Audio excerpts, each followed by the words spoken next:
ask me anything. Tip is a support call. So my name is Selena. For anyone who haven't spoken to me before, I am the owner of teas.com.au. My husband Peter is also in the team as well, but he usually doesn't show up much at all unless you catch him on every Wednesday and Facebook Live that we do together called He Drinks, She Drinks. So today, as I mentioned, it is a support call. So I do want, to help you out. If you have any questions, I would take time to try to answer those. And today I have got a couple of things that I have, planned out to speak to you as well. So we will get started with those. And as I said before, earlier, don't be shy if you want to ask any questions. So the first one I want to mention is we are approaching Christmas. I know it's only October, especially in the Southern Hemisphere, with the summer Christmas. I don't know, it's still a little bit weird for me. I come from Hong Kong. But anyway, the thing is that, if you are selling B2B, you really need to get moving. You need to get everything start to pad down of, what you're trying to sell. If you have got packaging you need to source and all that sort of stuff, get those happening. If you are doing B2C, business to consumer, then you got a little bit more room for you to plan ahead. What we have found for the 15 years or so we're in the business, usually B2B, you'll be getting pretty busy in November. And B2C, you'll be looking at late November and until Christmas. We ourselves decided to not trade after 20th of December, sort of as a rule, because we have noticed that anyone who approaches us after that date, they tend to want their stuff yesterday, and no matter how fast we can pack them, there are still transportation involved, and typically those become really just, end up finishing the year with a lot of angst, and we just don't need that. So yeah, it's just something, for you to think about as well, because it's really interesting, when it comes to our business, even though we call it ours, we often feel concerned about, whether we're going to piss off our customers or what we're going to do, it's the right thing to do. And, in a really funny sort of a way, all of a sudden we seem to have lost our confidence. And I want to, really talk about that from my own, personal learning. And that's, what I have found that often when you fall into that trap of feeling like, oh, but what if, I pissed my customer off? Look, I mean, none of us are going to deliberately piss our customers off, right? And we do try to do, our best. But, having said that, there are times that things just don't go according to plan. And you have to just be, graceful and honest about it. Like if there are supply issue, is it something you can, tell your customer earlier on, before they chase and go, where's my order, that kind of thing. Or if you are changing your stock range, could you give them some heads up before the actual change, take place? So some of these things you can certainly help to manage expectation. And that's what I think is really important when it comes to, good customer service. I mean, like you look at, say, Apple, like when you go to an Apple shop, you wouldn't say that the customer service is phenomenal. I mean, occasionally you do get really amazing people who are helping you out. But the fact is they have got a really, really good system in handling any sort of inquiries. And I have gone in several times, when I have some emergencies with my Mac, and I've gone into the booking page trying to find an Apple shop I can take my computer into, to have some urgent issues to be taken care of. But there's just no, booking available for the next day, for example. So I go in anyway, trying to be nice and early. And then I tell them what's happening. And they say, look, we could, try to accommodate you.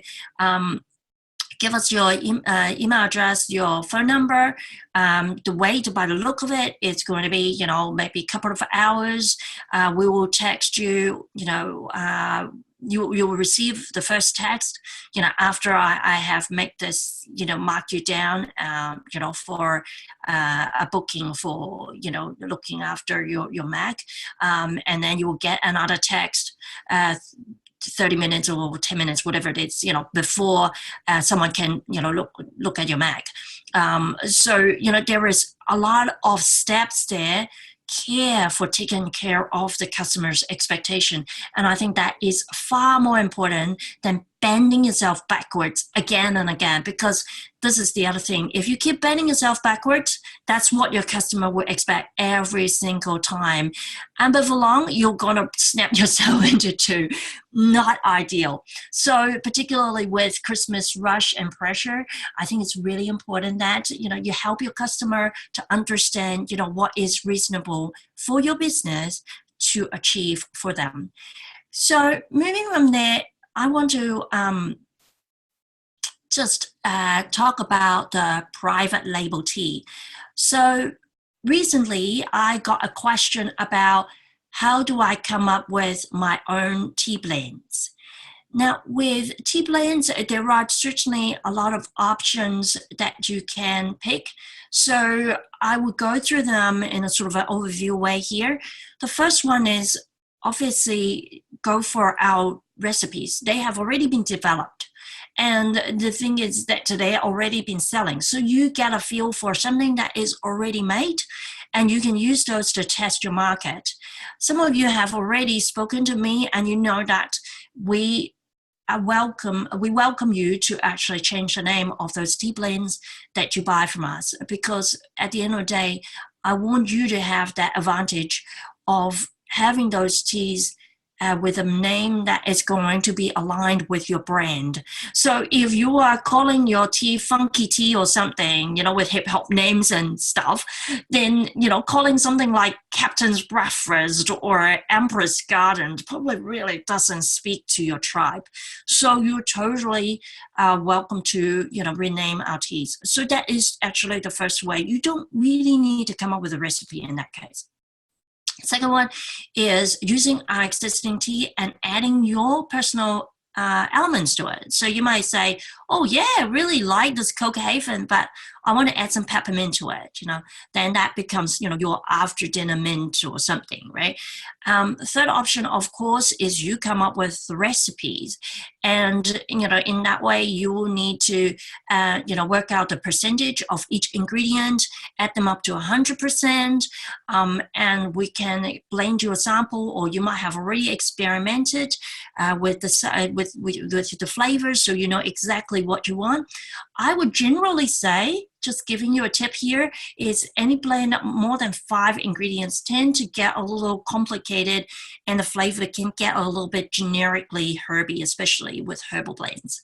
And of course, the more ingredients there are, typically the more expensive it is to blend that together for you.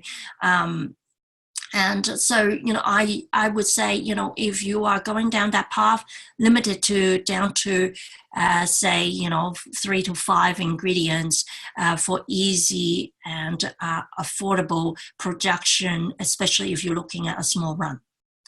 Of course, there is also the option of getting our herbalist and me involved in creating the blend for you.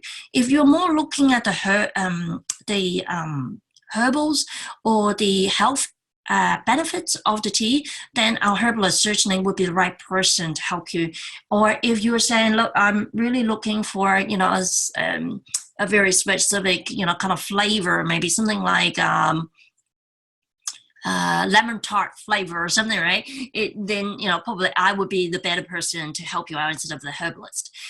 Either way, we have that service that we can help you to create your own bespoke recipe, and that recipe will be for your sole ownership. So you can play with it however you see fit, and of course the process involved with sampling as well after you have approved the recipe. And feel free to jump on me if you need more info on that. So there are definitely different ways that you can create your own tea recipe and of course your own tea. What I would also recommend you to take a look at is comparable or competitive products out there. So if you're thinking about creating a detox tea, obviously detox tea market is very, very crowded, and there are a lot of products already out there.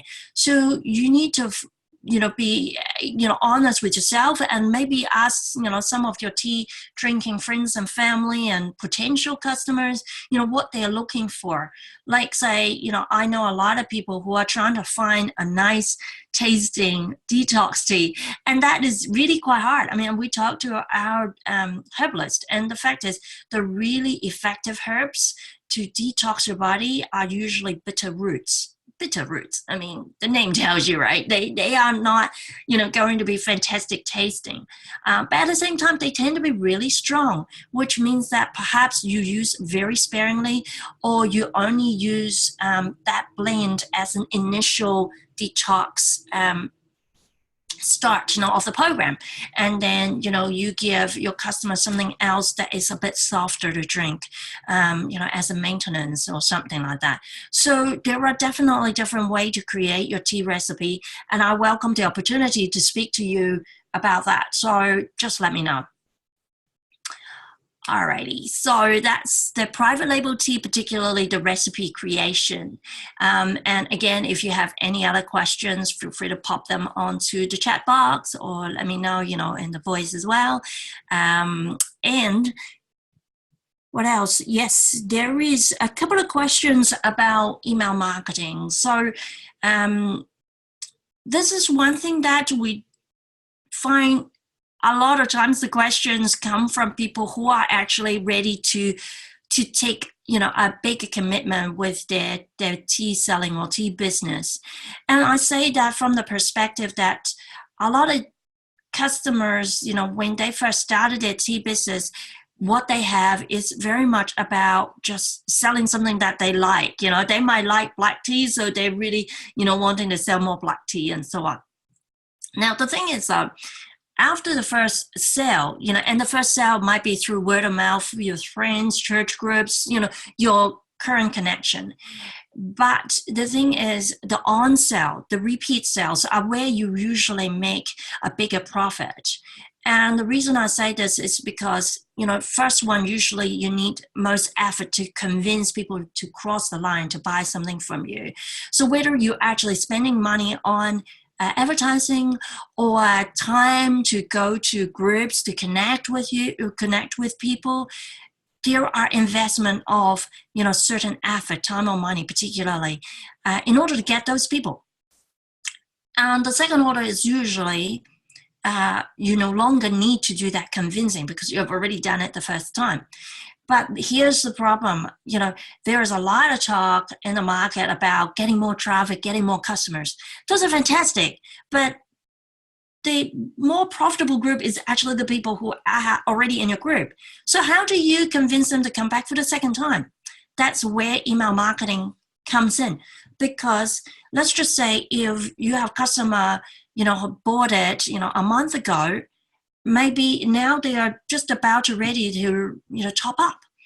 And if you happen to send them an email and just say, hi, Victoria, it's been a month since you last bought some tea. Would you like to, top up? They might just say, oh, yeah, it's a good idea. Let's do it. So that's actually what you are, helping them to, get over the line for the second time. And we have been sending email newsletter out since day one of trading. And I am still very strong believer in email marketing, even though, yes, there are definitely a lot less people want to read emails. And also, yes, there are a lot of things fighting for attention. And sure, there are a lot of spam emails floating about as well. All the more reason to really look at how you can do your email marketing effectively so that you're not just shooting blanks. It's really important that you give it some thought. Now, there are a few different email marketing automation, if you will, that is really important to use right away. And I will name them for you here. So the first one is welcome series. So it might be someone who's just bought and you want to welcome them, give them a feeling that, you're part of a group and what you're about and what you're not about.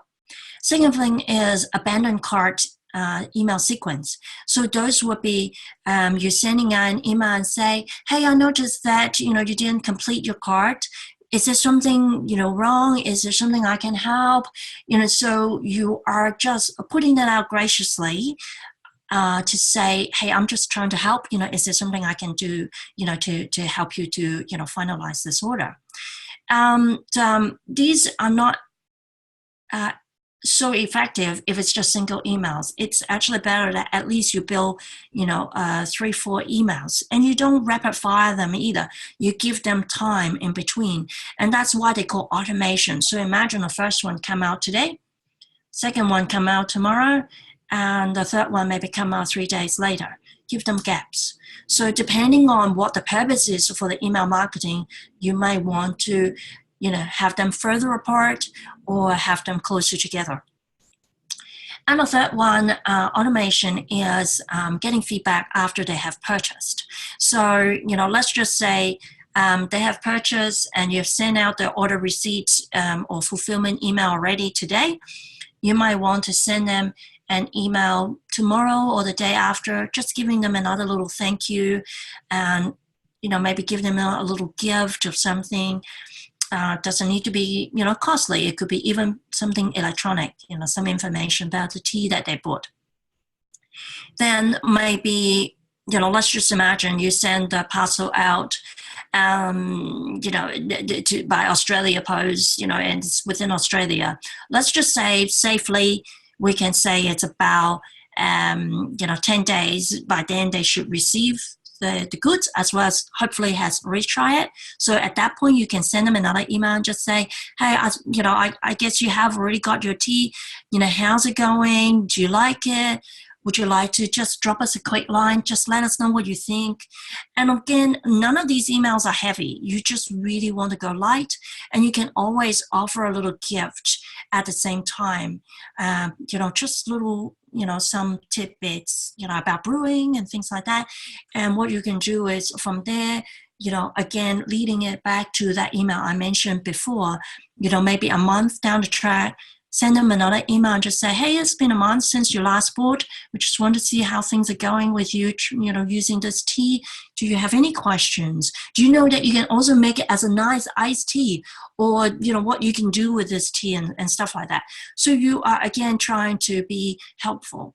Now, these emails are quite easy to set up, but I know that not everyone is, kind of techie like me. I'm a bit of a geek. I love tinkering with these things. So what I'm thinking of is that inviting some of you guys to actually work with me, either in a done for you or done with you kind of capacity, to help you out in creating some of these emails. Whether you have already been collecting email addresses from people, or you're completely new in this, aspect of your business, that's not a problem. But what I would like is simply putting this out as an invite for you. And if you're interested, please let me know.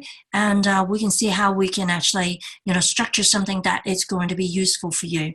If you want to get this ready before the Christmas trade really heats up, I would highly recommend you to, drop me an email, as soon as you can, because these things can take as quickly or as long as you allow it. I have built, some of these in a few days because I'm pretty clear on the message and the content I'm trying to put together. But others, it takes 5 months because I gotta allow it to just gotta brew over in the background. So it really depends on, what sort of commitment and goals you have there with those. But at the end of the day, I would definitely say to you, with our email marketing, we probably would have lost a tremendous amount of our revenue. Or you can turn it the other way around and say, because of these email marketings, we have certainly gained a lot more revenue. And it is really worth doing. If you're not much of a wordsmith, that's okay too. I was not, I would say, but I have a keen interest in, writing bits and bobs here and there. And, after some time, if you constantly doing it, you will get good at it. And the beauty of email marketing these days is you can really do it in your tone, in your speak. There is no need. In fact, it's not recommended to do it kind of corporate speak unless you talk to corporate. But even so, people are becoming more casual and more real with these email marketing conversations. So treat them like you're just talking to, someone maybe you don't know too well. You just probably been spoken to maybe once or twice, and just have that, certain courtesy, right? But at the same time, be authentic. That's what I would recommend. So if you're interested, drop me a line. You can send it to sales@tees.com.au and just tell me what your thoughts are, where you're at with these email marketing stuff. If you haven't started, but you're really keen to see what we can offer, please let us know. So with our business, what we have recognized is that a lot of the guys we work with, like you guys, are needing more business support. So we want to help you there from our own experience running online tea business, a successful one for 15 years. So I would love, to show you what we can offer if this is something that, of interest to you. All right, so we are into the 25 minutes of our call, and I'm just about to wrap up. So let me just recap today. We talked about, how to create your own tea recipe with, private label tea. And again, if you have any questions, feel free to jump on us. Send us an email, sales@tees.com.au is the best. And also, we just discussed about email marketing. If you're interested to help, to get some help on that, let me know as well. So email us, not a problem there. And of course, if you have any questions, let me know now.